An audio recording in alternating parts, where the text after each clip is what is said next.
UP और उत्तराखंड की खबरों के लिए एबीपी गंगा को सब्सक्राइब करें और बेल आइकन दबाएं।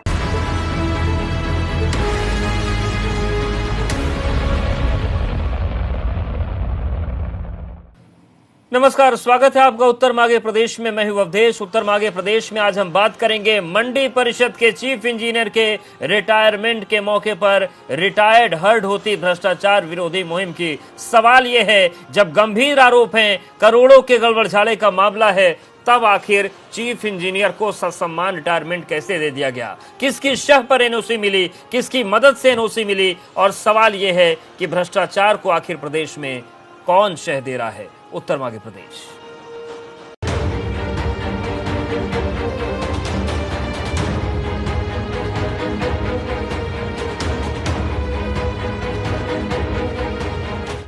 उत्तर प्रदेश मंडी परिषद के एक वर्तमान मसीहा आज रिटायर हो गए, लेकिन गौर करने वाली बात यह है कि केवल रिटायरमेंट चीफ इंजीनियर साहब का नहीं हुआ है। जेके सिंह के साथ रिटायर हुए हैं। व्यवस्था को भ्रष्टाचार मुक्त रखने के दावे रिटायर हुआ है। जीरो टॉलरेंस का दावा रिटायर हुआ है। भ्रष्टाचारियों का पेच कसने वालों का रुतबा। मंडी परिषद के चीफ इंजीनियर जेके सिंह के गंभीर आरोपों की जांच के बीच रिटायरमेंट के लिए एनओसी मिलना बता गया कि सिद्धांत और हकीकत की दूरी जमीन और आसमान से भी ज्यादा है वर्तमान व्यवस्था में। अगर ऐसा नहीं होता तो जेके सिंह को एनओसी मिलने का कोई सवाल ही नहीं उठता था। घोटाले के संगीन आरोपों से घिरे और जांच के दायरे में फंसे जेके सिंह को एनओसी मिलने पर सवाल उठ खड़े हुए। सवाल ये कि जिनसे पाई पाई का हिसाब लेना था, उनकी ससम्मान विदाई क्यों और किसकी मदद से हो रही है? यही सवाल एबीपी गंगा ने भी जेके सिंह से पूछा तो जवाब आया कि सच के पैमाने पर हमारा मामला टाइट है। बाकी जो सवाल बचते हैं वो एनओसी देने वालों से पूछ लीजिए।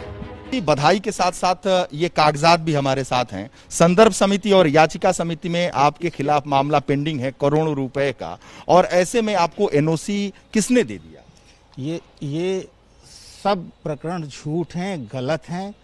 आप इसकी संदर्भ समिति और याचिका समिति से इसकी जानकारी प्राप्त कर सकते हैं। कतिपय लोग जिनके स्वार्थ हल नहीं हो पा रहे थे, उन लोगों ने एक कॉकस बना के इस तरह का वो किया। आप भी जानते हैं, वर्तमान सरकार 3 वर्ष का कार्यकाल हो गया है, 3.5 वर्ष का।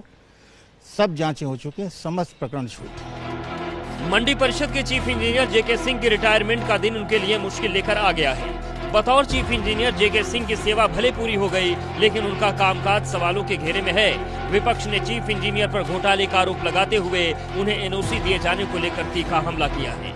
कमाल है भारतीय जनता पार्टी सरकार का। लगातार यहाँ पे कई ऐसे इंजीनियर और अधिकारी हैं जो भ्रष्टाचार में लिप्त हैं, जिनके ऊपर में कई विधायकों ने और कई लोगों ने चिट्ठी भी लिखी गई जिनके लिए कि कम से कम उनकी इंक्वायरी हो। अब उसमें से कुछ रिटायर होने वाले हैं, लेकिन अभी तक उनकी इंक्वायरी पूरी नहीं हो पाती। इसके मतलब सरकार चाहती क्या है? एक तरफ तो ट्रांसपेरेंसी की बात करती है, एक तरफ भ्रष्टाचार मुक्त की बात करती है, लेकिन भ्रष्टाचार मुक्त हो कहाँ रहा है? ये मैं सरकार से जानना चाहता हूँ कि सरकार उन पे क्यों नहीं कार्रवाई करती जो लोग भ्रष्टाचार में युक्त हैं, जो लगातार भ्रष्टाचार करते चले जा रहे हैं और बाद में रिटायर भी हो जा रहे हैं, लेकिन उन पे कार्रवाई नहीं हो रही है। मैं सरकार से दोबारा से पूछता हूं, ऐसे लोगों पे कार्रवाई कब होगी? क्या रिटायर होकर चले जाएंगे, उसके बाद तो कोई कार्रवाई का मतलब नहीं होता है? कमाल की सरकार है भारतीय जनता पार्टी। सिर्फ भ्रष्टाचार मुक्त की बात करती है, ट्रांसपेरेंसी की बात करती है, लेकिन उस पर कार्रवाई नहीं। समाजवादी पार्टी के साथ कांग्रेस भी इस मुद्दे पर हमलावर है। पार्टी का आरोप है कि मंत्री बदल गए, अफसर रिटायर हो गए, फिर भी मंडी परिषद में हुए घोटाले की सच्चाई सामने नहीं आई। भारतीय जनता पार्टी की सरकार में अब जीरो टॉलरेंस भी एक जुमला साबित हो रहा है। जिस तरह से बुलंदशहर के मंडी परिषद में घोटाला हुआ, मंत्री बदल गए, अधिकारी रिटायर हो जाएंगे, लेकिन घोटाले की तह तक न सरकार पहुंच पाई, न कोई कार्रवाई हो पाई। इससे साबित होता है उत्तर प्रदेश की सरकार के संरक्षण में उत्तर प्रदेश में घोटाला हो रहा है, चाहे मंडी परिषद घोटाला हो या प्रदेश के कोई अन्य घोटाले। दरअसल मंडी परिषद के चीफ इंजीनियर जेके सिंह पर बुंदेलखंड मंडी निर्माण के दौरान करीब 200 करोड़ के सीमेंट घोटाले का आरोप है, जिसे लेकर करीब आधा दर्जन विधायक और एमएलसी जांच की कार्रवाई की मांग कर चुके हैं। इतना ही नहीं, कई सीनियर आईएएस अफसर भी इसे लेकर सरकार को चिट्ठी लिख चुके हैं, लेकिन जेके सिंह के खिलाफ कार्रवाई तो दूर, उन्हें एनओसी के साथ रिटायर कर दिया गया। ऐसे में सवाल यही है कि इतने संगीन आरोपों के बावजूद आखिर कोई एक्शन क्यों नहीं लिया गया? सवाल ये है कि जेके सिंह को बचाने वाला कौन है? किसकी वजह से मजबूती से नहीं टिक सका घोटाले वाला केस? उत्तर माघे प्रदेश। एबीपी गंगा के लिए लखनऊ से वीरेश पांडे की रिपोर्ट।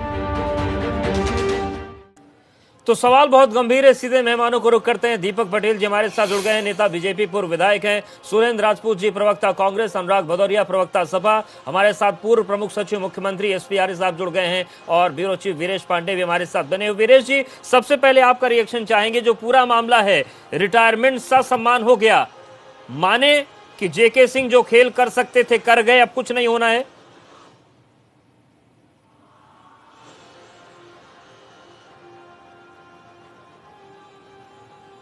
आवाज खत्म हो गई। ठीक है, वीरेश जी के पास जाएंगे। दीपक पटेल जी का भी रुख करेंगे, उनको भी शायद आवाज नहीं आ रही। दीपक जी सुन पा रहे हैं क्या? आ रही, सुन पा रहे। दीपक पटेल जी, सवाल यह है कि एक तरफ भ्रष्टाचार मुक्त व्यवस्था की बात आप लोग करते हैं, जीरो टॉलरेंस की बात करते हैं, 200 करोड़ का घोटाला हो किसी व्यक्ति पर, जांच चल रही हो, पेंडिंग हो, उसको एनओसी देकर ससम्मान रिटायर कर दिया जाए, यह भ्रष्टाचार की मुहिम को धक्का नहीं है क्या सर? अखिलेश जी, अवधेश जी, सरकार करप्शन और क्राइम को लेकर योगी जी और उनकी पूरी सरकार पूरी तरह से गंभीर है और जांच अभी चल रही है। जांच चलने दीजिए, कठोरतम कार्रवाई होगी। बिल्कुल, ये सवाल सर ये है 3 सालों का कि अगर जांच चल रही है तो फिर एनओसी देने की जल्दी क्या थी? एनओसी कैसे दे सकते हैं? एनओसी जांच प्रक्रिया का हिस्सा नहीं होती। जांच में उन्हें दोषी पाया जाना दीजिए, रिकवरी करेंगे, उनकी संपत्ति से पैसा वसूलेंगे। सरकारी धन का गबन करके कोई भी भ्रष्टाचारी उत्तर प्रदेश में बच नहीं सकता। आप दम से निश्चिंत रहें, मुतमईन रहें। जिसने भी सरकारी धन का गबन किया है उसको उसकी सजा जरूर मिलेगी। ठीक है, सजा मिलेगी। वीरेश जी, सवाल ये है कि जैसा आपने जेके सिंह से पूछा, उन्होंने कहा मेरा मामला एकदम क्लियर है, जो सवाल पूछना है आप समिति वालों से पूछ लीजिए, जो जांच कर रहे हो पूछ लीजिए। क्या मान लें कि सम्मान विदाई हो गई, अब इस पूरे मामले में होना कुछ नहीं है, या उम्मीद है जो दीपक जी कह रहे हैं? मान लें उनकी बात। देखिए, अगर सोर्सेज की माने तो एक बड़े अपर मुख्य सचिव का हाथ उनके ऊपर बताया जा रहा है और विभाग ने उनको रिटायर करने की तमाम तरह की एनओसी दे दी है। लेकिन संदर्भ समिति, याचिका समिति, दोनों सदनों की जो महत्वपूर्ण समिति है, उसमें इनका पूरा मामला भी विचाराधीन है और इनको एनओसी कैसे मिल गई, कैसे रिटायर हो रहे हैं। कई करोड़ रुपए, कई 100 करोड़ रुपए का आरोप इनके ऊपर है। सबसे बड़ी बात यह है कि एपीसी, ऑर्डिनरी पोर्टलैंड सीमेंट, यानी जो महंगा सीमेंट होता है, उसकी जगह पर पीपीसी, पॉजुलान पोर्टलैंड सीमेंट, जो सस्ता सीमेंट होता है, यानी सारा कुछ कागज पर एपीसी बनता है, भुगतान भी एपीसी के माध्यम से होता है और लगता पीपीसी है जो सबसे सस्ता है, 25-30 रुपए सस्ता पड़ता है एपीसी और पीपीसी। असली आरोप तो यही थे और 10 साल तक ये संयुक्त निदेशक निर्माण और उसके बाद से चीफ इंजीनियर बने। 10 साल तक ऐसी व्यवस्था चलती रही और करोड़ों रुपए के घोटाले इनके कार्यकाल में हुए। जांच हुई तो एपीसी और पीपीसी की नहीं, पता नहीं किस चीज की जांच करने लगे। जांच प्रमुख सचिव, प्रमुख कृषि रजनीश गुप्ता ने कहा था कि सेंट्रल बिल्डिंग रिसर्च इंस्टीट्यूट से इस पूरे मामले की जांच की जाए, लेकिन जांच नहीं कराई गई। उससे टीएसी से जांच कराई गई, यानी टेक्निकल ऑडिट सेल से जांच कराई गई। और जांच किसकी हुई, क्वालिटी क्या है, गुणवत्ता क्या है, कैसे क्या है, लेकिन जो मूल रूप से जो विषय था उसकी जांच भी बिल्कुल, मतलब ये कह सकते हैं कि पूरे घोटाले को घोट कर रख दिया गया। एसपी आर्य साहब, सवाल ये है कि जिस तरीके से पूरा मामला वीरेश जी बता रहे हैं, उन्होंने जेके सिंह से बात भी की, क्या ये नियमों के मुताबिक है कि कोई व्यक्ति इतने गंभीर आरोपों में फंसा हो, इतने गंभीर आर्थिक मामले हो और उन सब के बीच रिटायरमेंट के लिए एनओसी दी जाए? ये न्याय संगत, नियम संगत है क्या?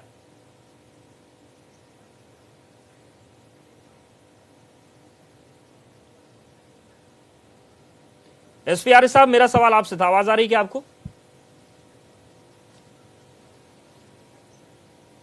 अब आवाज आ रही है। मेरा सवाल यह था कि क्या इतने गंभीर जब आरोप हो तो क्या एनओसी दिया जा सकता है?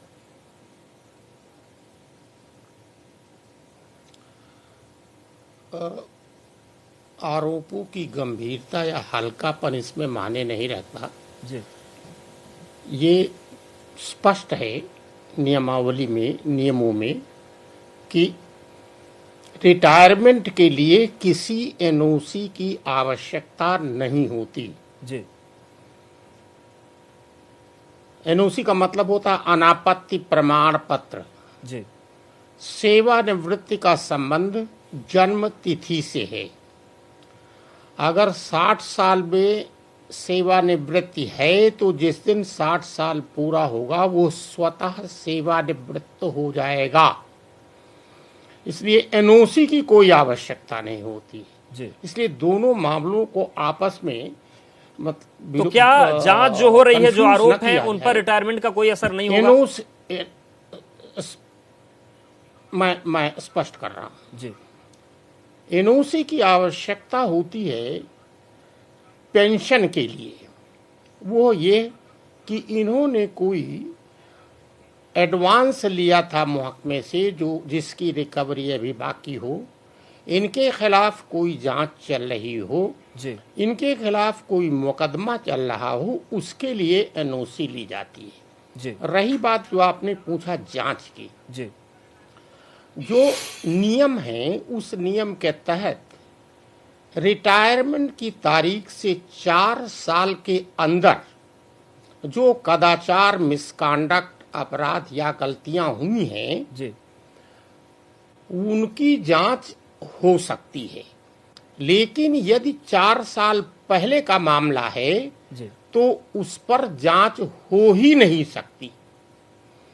रिटायरमेंट के बाद श्री राज्यपाल के आदेश लेकर के जांच जारी रखी। ये बड़ी महत्वपूर्ण चीज है सर। ये भी हम वीरेश जी के पास जाएंगे, उनसे ये जानेंगे कि मामला कब का है। लेकिन अनुराग भदौरिया जी, ये जो पूरी तस्वीर बनी है इस पर आप लोग भी मुखर हैं, सवाल उठा रहे हैं। आखिर क्या वजह है कि इस तरीके के लोग बैठे रहते हैं, इस तरीके के लोग अपना खेल कर जाते हैं उस स्थिति में जब ये कोशिश होती है सबकी, पक्ष या विपक्ष, कि भ्रष्टाचार मुक्त व्यवस्था हमको बनानी है? वही मैं कहना चाहता हूं कि भारतीय जनता पार्टी सिर्फ बोल वचन करती है। उसको सिर्फ बोलने से मतलब होता है, करना कुछ भी नहीं है। लगातार बोलेगी कि हम ट्रांसपेरेंसी लाएंगे, भ्रष्टाचार मुक्त बनाएंगे, तो पता चलेगा कि शिक्षक भर्ती हो रही है तो उसमें घोटाला हो रहा है। शिक्षक बड़ी बड़ी कार्रवाइयां हुई हैं, तो मैं बोल लूं फिर आप बोल सहयोगी रहे जो महाशय बोल रहे हैं।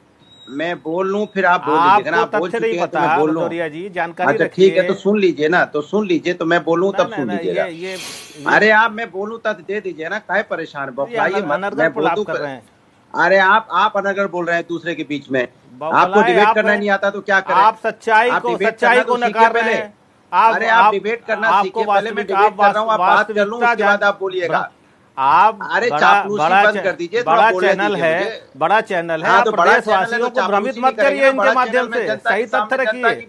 जितनी बड़ी कार्रवाई, आप तो सहयोगी रहे भ्रष्टाचारियों के। आपके समय में खनन घोटाला हुआ, आपके समय में आबकारी घोटाला हुआ। आप बताइए, आप मैं बोल रहा हूँ। आप मुझसे लड़ने आए कि अपनी बात कहने आए? आपकी बात मैंने सुनी, आप मेरी बात सुनिए। कार्रवाई हुई सरकार में हुई है। अरे भाई ये ऑडियो डाउन करो, नहीं तो मैं बोलूंगा, मैं नहीं बोलूं, इन्हीं को सुन लो। ठीक है दीपक जी, सुन लेते हैं, वक्त कम है। भदौरिया जी ने बात पूरी कर। दीपक जी सुन लेते हैं, फिर आपके पास आएंगे। हाँ, उनको मैंने सुना, वो भी मुझे सुने। इतनी तो अक्ल लगाए कम से कम, इतने तो संस्कार नहीं सीखे क्या? पार्टी ने नहीं सिखाया क्या? हिंदुस्तान का संस्कार, संस्कृति संस्कार है कि जब कोई दूसरा बोलता है तो बोलना नहीं चाहिए। सीखा हाँ, तो बस सीख लीजिए। आपसे ही सीखा।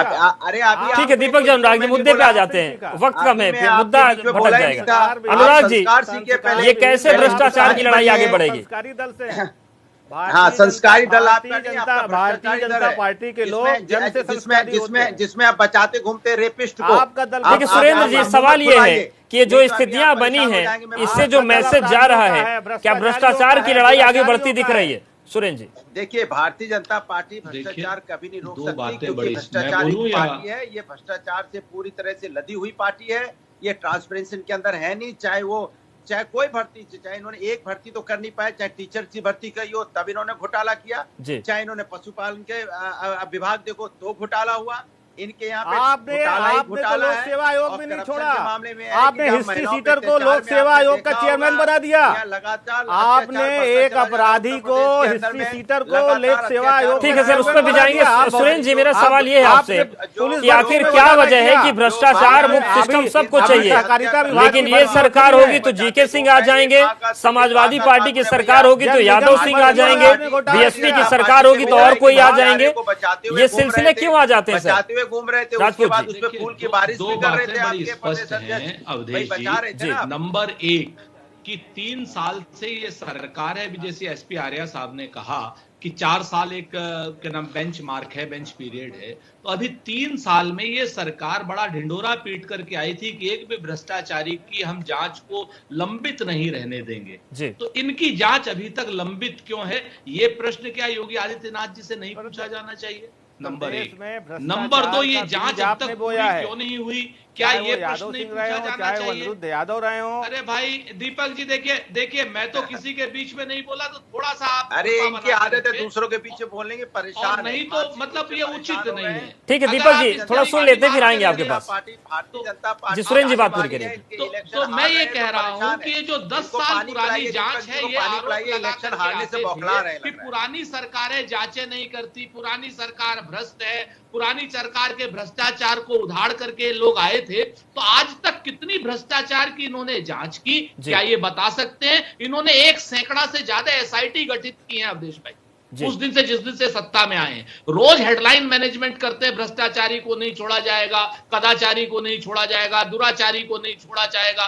आज जितनी भी इन्होंने जांच एसआईटी बनाई है, 1 सैकड़ा से दर्जनों एसआईटी है, एक की भी जांच अभी तक अगर कंप्लीट हुई हो तो आप बता दीजिएगा, और एक को भी इन्होंने पदमुक्त किया। बिल्कुल, इसका जवाब दीपक जी से लेंगे। दीपक जी आपके पास आएंगे। वीरेश जी नंबर जी, आप बड़ा, चलिए अब आपकी इच्छा है, हम चुप हो जाते हैं। ठीक है, आप अपनी बात पूरी कर लीजिए सर, 10 सेकंड। दरअसल वक्त कम है और मेहमान ज्यादा है, बात पूरी कर लीजिए आप। भाई वक्त आपका अपनी जगह पर, लेकिन आप सवाल तो पूछे तो जवाब तो लेंगे ना। मैं कोई इधर उधर की बात तो कर नहीं रहा हूँ। जी जी जी, बात पूरी कर लीजिए अपनी सर। तो मैं आपसे यही निवेदन कर रहा हूं कि जो सरकार भ्रष्टाचार के खात्मे के लिए आई थी, ऐसे कितने जीके सिंह की जांच पर ये लोग सांप बन करके बैठे हुए हैं, ये बताइए। और ये you show me the face I will show you the rule पर क्यों चल रहे हैं? सारे भ्रष्टाचारी जो भी भाजपा के संरक्षण में आ जाते हैं, क्या वो कमल छाप साबुन से धुल जाते हैं? इस चीज की सब जवाब देने की आवश्यकता है इस सरकार।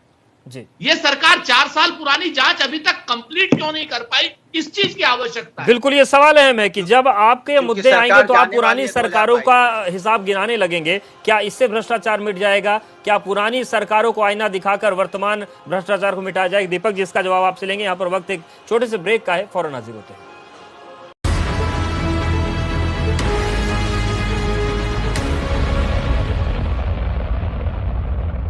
एक बार फिर से मेहमानों को रुख करते हैं। हमारे साथ दीपक जी बने हुए, हमारे साथ आरिफ साहब बने। आरिफ साहब, सवाल ये है कि जिस तरीके से पूरी तस्वीर सामने आई, लेकिन जब हम भ्रष्टाचार के खिलाफ 0 टॉलरेंस की बात करते हैं, तो फिर जीके सिंह जैसे लोग जिन पर 200 करोड़ रुपए का आरोप लगा हो, उनका ससम्मान रिटायर हो जाना क्या व्यवस्था पर सवाल नहीं खड़े करता कि आप कितने गंभीर हैं भ्रष्टाचार रोकने के लिए?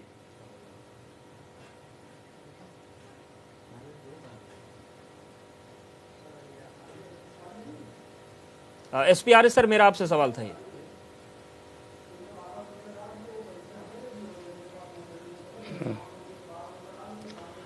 देखिए, 2-3 चीजें मैं स्पष्ट कर दूं। जी। आपकी व्यग्रता ये है कि अगर भ्रष्टाचार हुआ है तो दंड मिलना चाहिए। जांच और कार्यवाही विश्व के सबसे भ्रामक शब्द हैं। जी। जांच का कोई मतलब नहीं होता है अगर उसका कोई निष्कर्ष न निकले। कोई भी दंड नहीं दिया जा सकता रिटायरमेंट के बाद बड़ा दंड। जी। क्योंकि रिटायरमेंट तो हो चुका, तो अब डिसमिसल और रिमूवल तो हो नहीं सकता, रिडक्शन इन रैंक हो नहीं सकता। जी। हो क्या सकता है? फिर पेंशन से कटौती हो सकती है। वो कब होगी? जी। जब विभागीय कार्यवाही नहीं, जांच नहीं, जी, विभागीय जांच जैसे विभागीय कार्यवाही कहते हैं, वो नियमतः पूरी हो जाए और उसमें निश्चय किया जाए कि इनकी पेंशन से इतनी। बिल्कुल दीपक जी, इसी मैसेज को करने में, इसी कार्रवाई को करने में चूक गए आपके लोग। इनसे 20 सेकंड है बस, वक्त एकदम नहीं है। अवधेश जी, आपने देखा है पिछले 3 साल के योगी जी के कार्यकाल को हमने रिकवरी किया है। जो भी अगर इनके खिलाफ इंक्वायरी रिपोर्ट आने दीजिए, अगर दोषी पाए जाएंगे, जितने धन का सरकारी गबन इनके खिलाफ सिद्ध होगा, पूरा पैसा वसूल के सरकार के खजाने में जमा किया ठीक है जाएगा। सर, उम्मीद की इसके जाती है लिए कि मैं आपको कार्रवाई आश्वस्त होगी, करता क्योंकि जो मैसेज गया है वो एकदम नकारात्मक है। शुक्रिया वीरेश जी आपका, आरिफ साहब आपका बहुत शुक्रिया। तो कुल मिलाकर सवाल आज का यही है कि जीके सिंह का जो मामला सामने आया, आखिर कौन उत्तर प्रदेश में भ्रष्टाचार की लड़ाई को कमजोर कर रहा है, और आखिर कैसे इतने बड़े आरोप और आर्थिक भ्रष्टाचार के बाद जीके सिंह को एनओसी मिल गया। उत्तर मध्य प्रदेश में फिलहाल।